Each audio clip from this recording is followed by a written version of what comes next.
মাগরিবের পরে কারো সঙ্গে কথা না বলে এই দোয়াটি 7 বার পরে আল্লাহ তাআলার কাছে যা চাইবেন আল্লাহ আপনাকে তাই দান করবে। অভাবে আছেন, ঋণগ্রস্ত আছেন, মাথায় টেনশন, ঋণের বোঝা, বাড়িতে থাকতে পারতেছেন না, আল্লাহ সব আপনার পেরেশানি দূর করে দেবে ইনশাআল্লাহ, যদি আপনি আমলটি করতে পারেন। আমল মানুষের জীবন বদলিয়ে দেয়, আমল মানুষের জীবনকে পরিবর্তন করে দেয়। আল্লাহ তাআলা আপনার সব দোয়া কবুল করে নেবেন ইনশাআল্লাহ।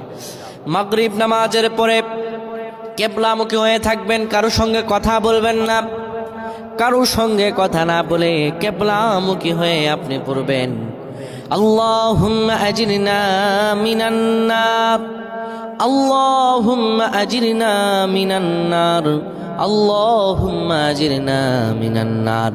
যদি এটি আপনি মাগরিব নামাজের পরে কারো সঙ্গে কথা না বলে পড়ে 7 বার পরে দুটি হাত তুলে আল্লাহর কাছে দোয়া করেন, আল্লাহ জাহান্নামের আগুন থেকেও বাঁচাবেন এবং আল্লাহ আপনার সব দোয়াগুলো কবুল আর মঞ্জুর করে নেবেন। আল্লাহুম্মা আমিন।